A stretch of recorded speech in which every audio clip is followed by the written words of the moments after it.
Pertanyaan untuk pengacara Kamarudin Simanjuntak ya, mustahil bisa dijawab sama dia. Jangan-jangan dia agen kadrun dan kroni-kroninya. Ini bukan negara hukum lagi, sudah negara otoriter, negara kekuasaan. Rusak sudah hukum ini semua. Pokoknya di tangan pemerintahan Jokowi, hukum paling rusak di era beliau. Makanya selalu saya bilang, saya bukannya apa-apa ya, selalu saya bilang Pak Jokowi, sudahlah dulu membangun infrastruktur itu. Bangunlah dulu SDM-nya. Karena percuma dibangun infrastruktur, kalau SDM-nya rusak, nanti dirusak juga itu bangunan. Kan begitu. Jadi tolonglah Pak Jokowi sebagai kepala negara dan kepala pemerintahan dibina mereka ini. Mau saya tahu di mana cara itu? Saya ini 4 tahun gini-gini itu sangat tapi saya harus berbicara jangan sampai karena ada 6% yang percaya berita seperti 6% itu 9 juta lebih. Jadi seolah-olah si pengacara ini adalah orang yang paling tahu atas segala-galanya dan selalu dia sebarkan ke publik. Akibatnya memang banyak sekali pendapat-pendapat dia. Ini seolah-olah orang yang maha tahu kalau menurut saya. Dan selalu dia setiap hari ada update-update baru dari dirinya. Kasihan sebetulnya untuk almarhum Joshua sendiri. Kasusnya ini jadinya menjadi tamu untuk orang-orang yang ya saya lihat sih jadi tamu. Ada seorang mempersiapkan dana untuk Capres 2024. Pertanyaan untuk pengacara Kamarudin Simanjuntak. Seorang mustahil bisa BUMN dijawab sama dia. mengelola 300 triliun. Disuruh atau atas inisiatif sendiri memacari berbagai wanita. Wanita ini dititipi uang dengan cara uang yang 300 triliun itu diinvestasikan. Lalu ada cashback-nya diinvestasikan sama perempuan-perempuan ini yang tidak dinikahi secara resmi, hanya secara goib dinikahinya. Saya nggak ngerti kalian kasih gaji berapa itu di BUMN itu. Di era beliau. Namanya Taspen. Saya buka aja, saya soalnya orang nggak suka pakai etik-etikan. Langsung aja. Taspen 300 triliun itu digunakan untuk membiayai kegiatan calon presiden yang akan datang, dan kami mengatakan itu tidak benar sama sekali. Dan kemudian semua dana yang dikelola oleh PT Taspen telah dikelola sesuai dengan ketentuan peraturan perundang-undangan yang berlaku, baik undang-undang maupun peraturan pemerintah maupun juga peraturan Menteri Keuangan, dan selalu diawasi oleh Otoritas Jasa Keuangan OJK dan juga secara politik. Tujuan pengelolaan investasi dan Taspen sebagaimana tudingan rekan Kamarudin itu adalah tidak benar.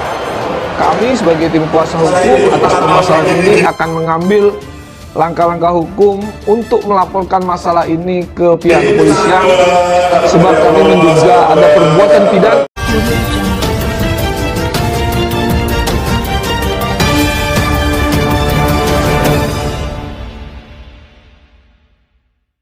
Ya, kasus pembunuhan Brigadir J tak bisa dipungkiri adalah kasus yang bisa diibaratkan sebagai durian runtuh bagi Kamarudin Simanjuntak.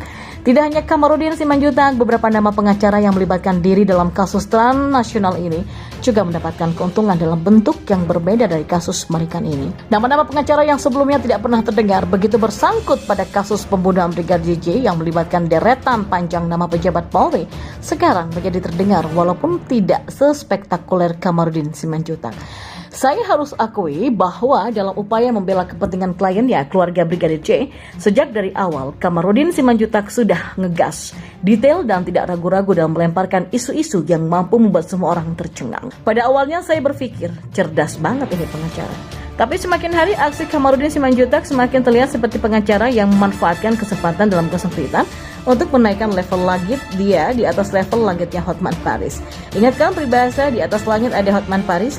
Banyak hal yang diungkapkan oleh Kamarudin yang pada akhirnya membuat penyelidikan pembunuhan Brigadir J menjadi aut-autan, tidak konstruktif dan tidak fokus. Ya, Polri diserang sedemikian rupa dengan 1001 kejadian dan informasi baru yang kadang tidak relevan dengan kejadian diselorohkan oleh Kamarudin Simanjuntak, yang menurut saya adalah sebuah langkah yang salah yang membuat Kamarudin kehilangan buruan yang sesungguhnya.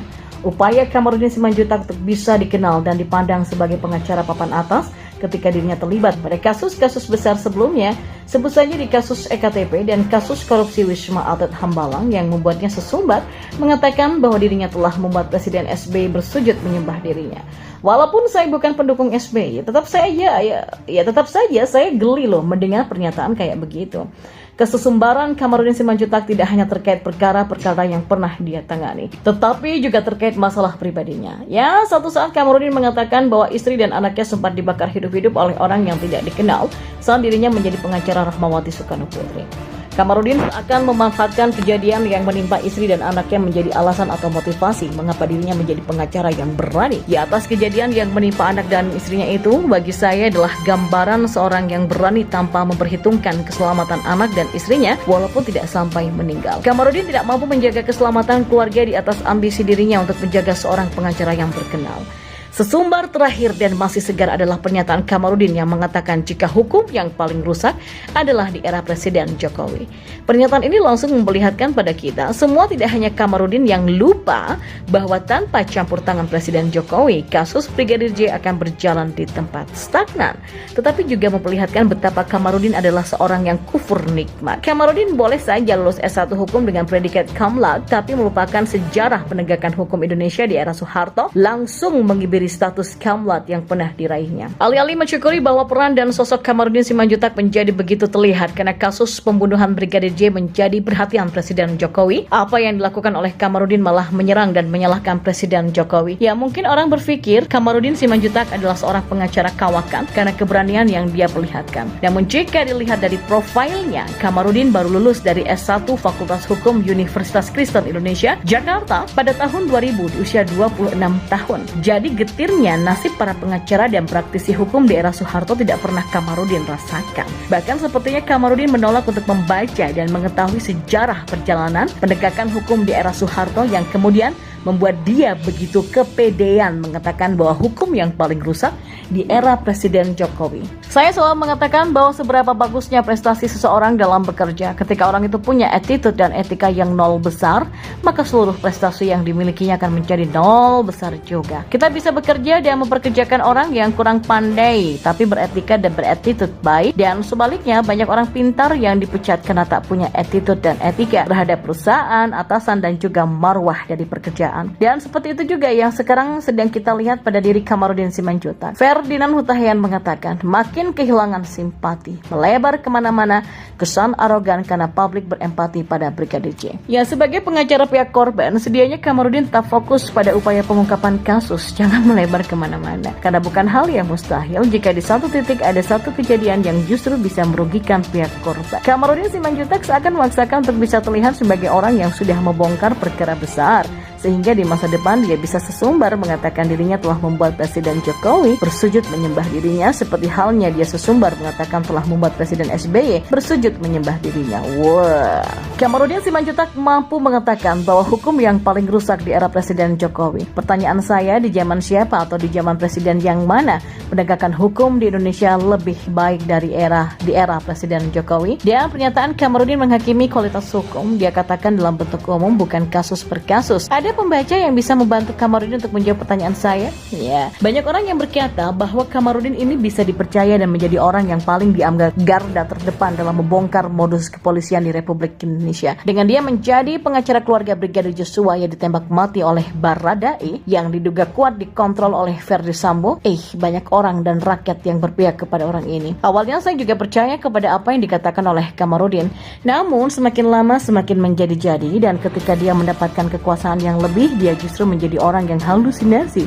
Dia mengatakan bahwa saat Susilo Bambang Yudhoyono memerintah, dialah yang membongkar kasus Wisma Atlet di Hambalang. Dia berkoar-koar pernah memenjarakan Anas Urbaningrum, Jero Wacik, Angelina Sondak, dan beberapa menteri lainnya. Ya, mayoritas politisi Demokrat itu katanya dipenjarakan oleh orang ini. Bahkan sampai mengatakan Presiden Susilo Bambang Yudhoyono sujud di bawah kakinya. Kamarudin sendiri pun menjadi sosok yang mendadak viral baru-baru ini juga karena kasus yang dia urus. Sebenarnya, apa yang menjadi argumentasi hukumnya nggak ada yang kuat, tapi dia ada di dalam posisi membela Brigadir Joshua. Brigadir Joshua yang adalah junior dari Verdi Sambo di Kepolisian Republik Indonesia. Tapi semakin kesini statementnya semakin konyol dan bikin saya geleng-geleng kepala dan keruk-keruk kepala padahal tidak gatal. Nah, menonton video Kamarudin mengatakan dia pernah disembah sujud oleh Presiden SBY. Perut saya mendadak bergejolak dan mencret-mencret ya, saking gak tahan sakit perut karena ketawa. Saya ketawa terbahak-bahak sampai air mata saya menderai-urai dan menghancurkan logika. Apakah benar Presiden pada saat itu sujud-sujud menyembah kepada pengacara Kamarudin? Ya, saya berharap Partai Demokrat boleh bersuara, dan meskipun gurem ya gak apa-apa lah, daripada anjur 0%, mendingan 1% karena sudah berani membantah. Saya sih percaya-percaya aja sama apa yang katanya Kamarudin. Kalau untuk soal Susilo Bambang Yudhoyono yang menyembah dan bersujud-sujud di bawah kaki Kamarudin, ya saya sih percaya selama sebelum ada klarifikasi dari Partai Demokrat. I believe it. Nah, seru sih ngelihat dua oknum yang saya nggak suka berseberangan ini. Dua orang yang saya tidak sukai berantem dan mereka saling menghancurkan satu sama lain, ya itu adalah tontonan terbaik yang bisa saya lihat. Mana nih nyalinya Demokrat yang katanya diisi oleh orang-orang yang keren dan frontal dalam mengejek Presiden Joko Widodo? Apakah segitu doang dibilang mantan presiden dan mantan ketua umum Partai Demokrat menyembah sujud dan berlutut di bawah kaki Kamarudin? Atau emang jangan-jangan bener ya, makanya nggak dibantah? Ya, saya tunggu deh klarifikasi dari Demokrat. Kalau nggak, ya tolong aja nih dipenjarakan aja Kamarudin ya. Saya menduga keluarga Brigadir Joshua juga mungkin nyesal terima tawaran Kamarudin karena orang ini sering banget bikin statement yang nggak beres.